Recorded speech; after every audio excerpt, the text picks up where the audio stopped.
ก็สบายดี FC ทุกทางคือมื้อนี้ก็เป็นมื้อวันเสาร์เนาะมื้อนี้ก็จะมีบรรดาน้องๆเนาะเขาเจ้าจากกองพลทหารที่3เนาะที่ว่าได้มา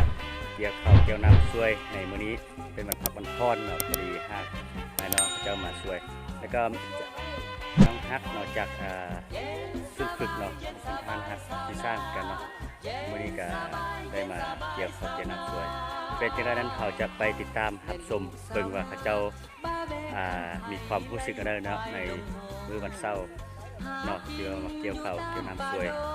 เนาะเป็นจังได๋นั้นเอาไปติดตามนับกันเนาะไป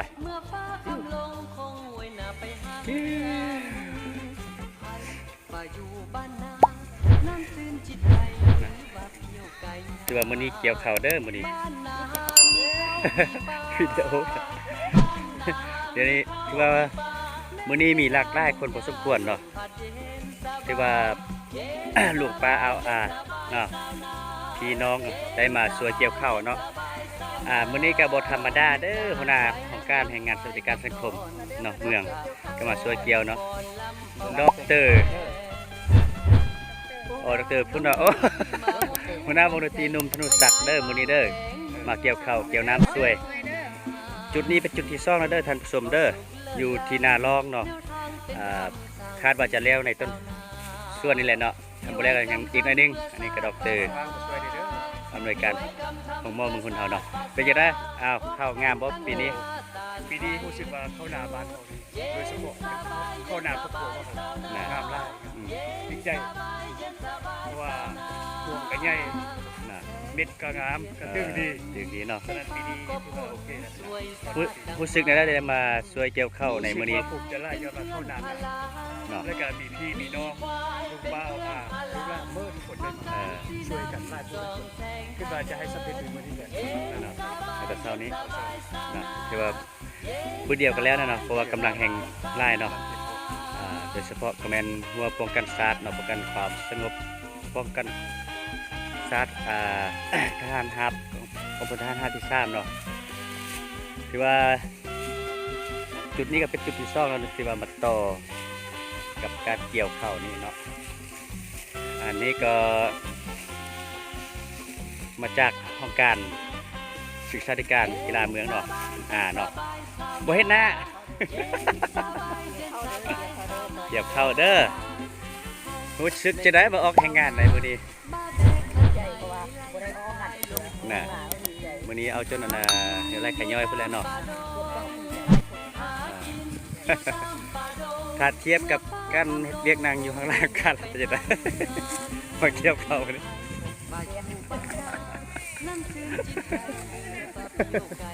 โอ้ที่ว่าบรรยากาศเป็นใจเด้อมื้อนี้ท้องฟ้าปลอดโปร่งดีเนาะเหมือนกับว่าฟ้าลังฝนเลยเด้อท่านผู้ชมแต่ก็ภูมิใจเนาะด้วยความสามัคคีบรรดาพ่อแม่พี่น้องเนาะที่ว่ามาช่วยอันนี้ก็มาจากนักศึกษาจากศูนย์ฝึกเนาะกองพลทหารที่3เนาะโอ๊กนี่เด้อเฮ็ดได้เป็นจังได๋มันจะพกแก้วเด้อบกแก้วเนาะอันนี้แต่บกแก้วเนาะนี่ได้มาแต่ซะนี่น่ะกาแดงอันนี้บ่ฮู้จักเนาะอันนี้ก็จะมี20คู่เด้อโอ้มันได้เรียนกันบัดว่าตื่มตายเลย20คู่มันได้เรียนกันเป็นจังได๋ไปทีละคนเนาะนี่ก็มาจากใช่เชียงควาง จากเชียงขวางพุ่นว่าจะเด้อสบายดีบ่สบายดีเด้อจากเชียงขวางอันนี้ก็มาจากพงศรีโอ้ยบ่แม่นพงศรี มาจากพงศรีเนาะสโลงเนาะ โดนแล้วจะเป็นอะไรพี่น้องๆเนาะวันนี้จะไปทางคนเนาะทางอันไอ้น้องทหารเนาะจากกองพลทหารที่ทราบเนาะก็คือจากแผนกโฆษณาบ่โฆษณาของผมกองพลทหารที่ทราบบ่ แม่นแล้ว น่ะรู้สึกจะได้มาเกี่ยวเข้าช่วยประชาชนมื้อนี้ รู้สึกว่าฮอดหลาย ออนไลน์บ่ ฮอดหลายแล้วก็ข้อแห้ง น่ะพอแห้งย้อนหยังว่าอยากกิน ข้อแห้งย้อนว่าอากาศมันร้อนแล้วก็ช่วงนี้ก็ติดโควิดแดง มื้ออากาศที่ผ่านมานี่มันร้อนบ่มื้อวันนี้กับมื้อนี้มันต่างกันบ่ เย็นหลายเพราะว่าเขามีพัดลมใหญ่ เนาะ มือพัดลมเนาะ มื้อนี้พัดลมธรรมชาติพัดลมพี่น้องเด้อ อันนี้ก็จากคณะแผนกโฆษณาผมของคนคัดฮัดทราบเนาะแต่เพิ่นก็พิเศษเพิ่นก็ได้เพิ่นก็มักแกะเนาะ ว่าแกะหลายแนวเด้อ มั พี่ ก น้อง แกะเด้อแกะสลักเด้อบ่แม่นแกะอันอื่นเด้อ อย่าเข้าใจผิดเด้อ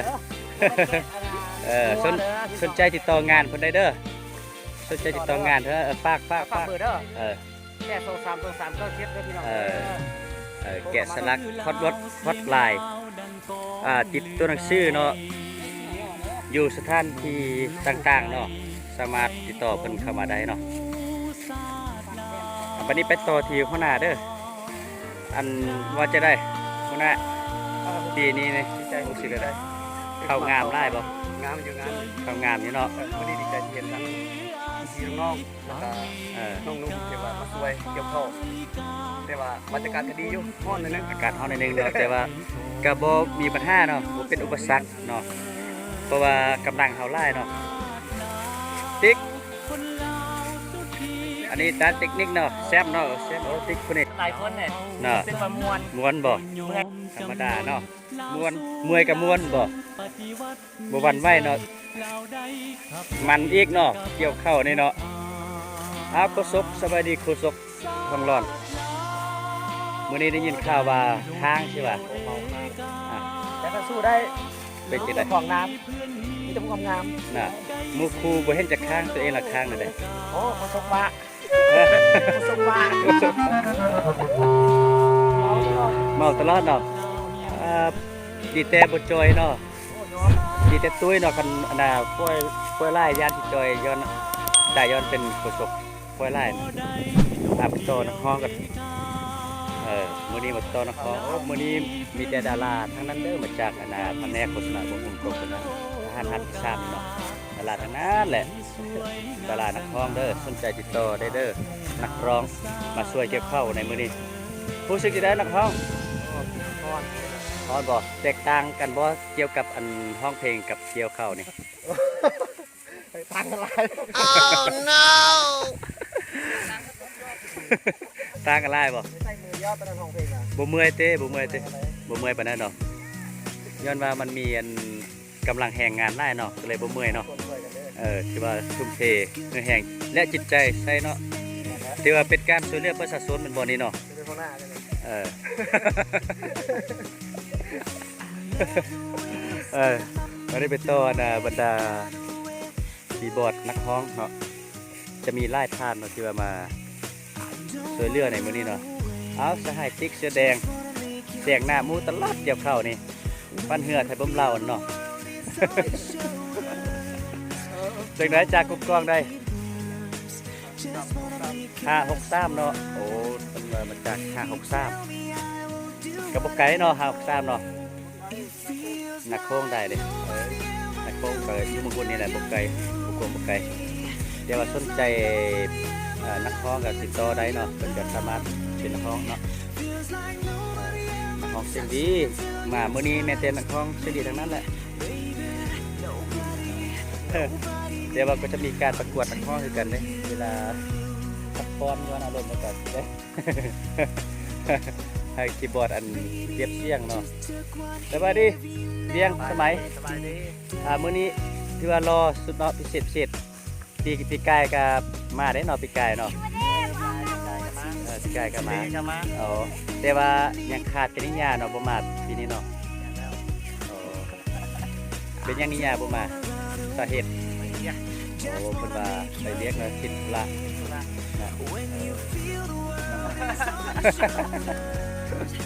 เห็นไหมอันเข้าปีนี้กับปีกายแตกต่างกันบ่งานได้เนาะงานกับปีกายเนาะคาดว่าจะได้200เลยเนาะเข้าเนาะ บริษัท300แล้วปี สนใจคีย์บอร์ดสนใจมือคีย์บอร์ดติดต่อได้เด้อฝากเบอร์ครับ งานที่กันไปเดี๋ยว ฝากเบอร์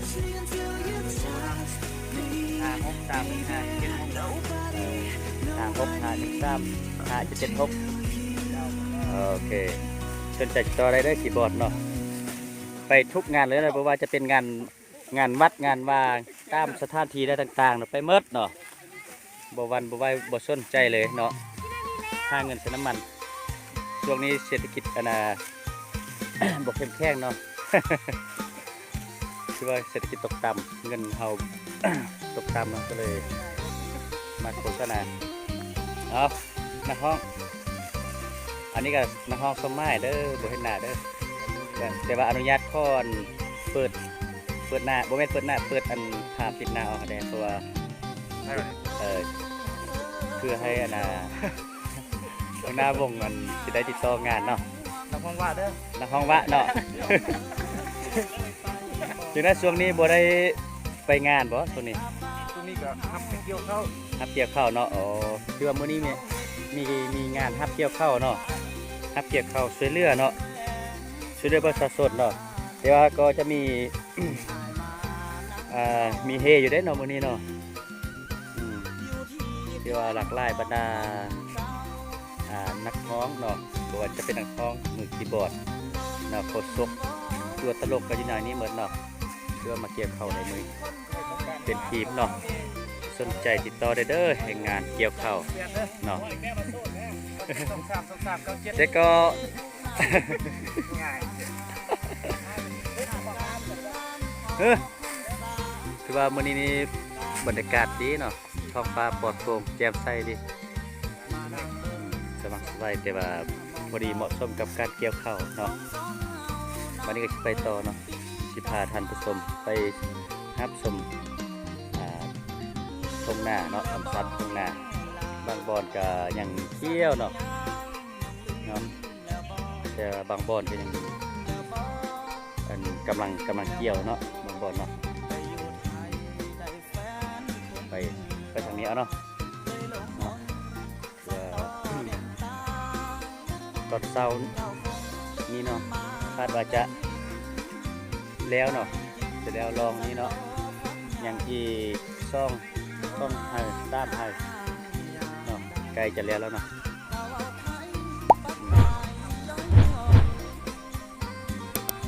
ถือว่าหน้าให้นึงเนาะให้ยายให้นึงนิดถือว่าเฮ็ดหน้าเดียวเลยเนาะเกี่ยวมาเดียวเลยสุดหน้าเลยอันนี้ก็เฮเด้ขอเสียงหน่อยเว้ย ถือว่ามื้อนี้อาสาสมัครเป็นมือกองเด้อแต่บ่ได้เข้ากองเถื่อ อาสาสมัคร เนาะตัวนี้ก็จะเป็นนาอีกจะคล้องหนึ่งแล้วเนาะตัวนี้เนาะเชื่อค่าเกี่ยวมานี่ถือว่าใกล้จะสุดหน้าแล้วเนาะจากนั้นก็ยกได้เด้อ1 2โอเค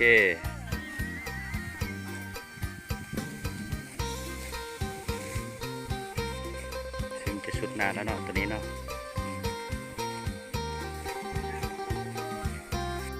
ผู้ชมถือว่าปัจจุบันนี้มันเวลาพักผ่อนเนาะพักเที่ยงแล้วเนาะถือว่า แขกผู้มาช่วยมื้อนี้ก็หลากหลายพอสมควรเนาะเยอะแยะมากมายเนี่ยกำลังแพงเต็มเที่ยงหน้าเลยเนาะน่าขวบกินปัจจุบันนี้เชื่อพักผ่อนแล้วเนาะพักผ่อนแล้ว11 โมงครึ่งเนาะ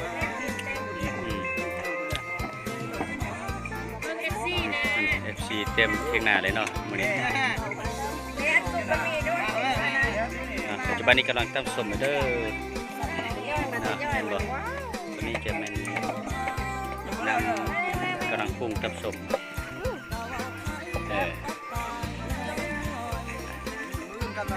มื้อนี้ก็ขอบอกขอบใจเด้อกับนำปลาแดกเพื่อนวินเนี่ยที่มาสนับสนุน ปลาแดกเพื่อนวินที่มาสนับสนุนเนาะในการตำสมมื้อนี้เนาะ มันเห็นมันดีใจสุดเลยกำลังขวบกินเนาะนี่เนาะโอ้มันหงใหญ่มันหงใหญ่คุณนะ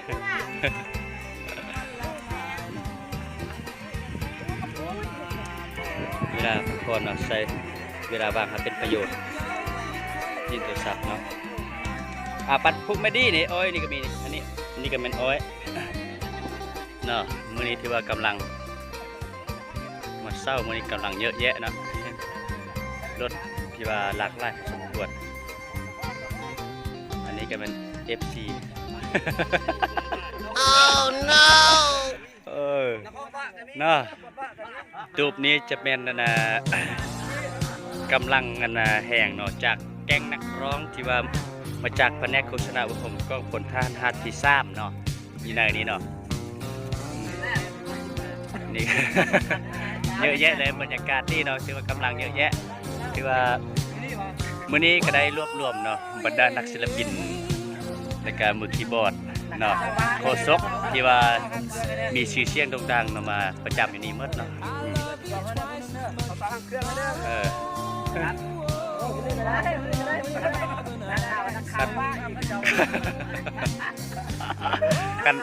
กันสนใจบรรดานักร้องโคศกคีย์บอร์ดกันติดต่อมาได้เด้อนะปัจจุบันนี้เป็นพักผ่อนแล้วเนาะเวลาว่างเนาะเวลาว่างเนาะพวกเข้าที่เจ้ามักก็มีเนาะมาคือกันเนาะพวกเขาเจ้ามักก็มาเนาะเดอะสตาร์ก็มาเนาะเดอะสตาร์นะห้องสมัย48พอแล้วบายบายสวัสดีท่านผู้ชมว่าคลิปในการเก็บข้อมูลนี้มาพอดีกันได้จบเพียงเท่านี้ก่อนนะพบกันพอกันใหม่ติดตามชมได้เด้อที่ว่าช่อง YouTube อัมคาสตูดิโอแล้วก็เพจเนาะ Facebook เนาะเพจก็คืออัมคาโฟโต้เนาะ Facebook มันอัมคาเซทองสามารถเข้ารับชมได้เนาะติดตามพอกดติดตามกดไลค์กดแชร์ให้กันได้เพื่อเป็นกำลังใจในการเก็บคลิปต่อไปเนาะ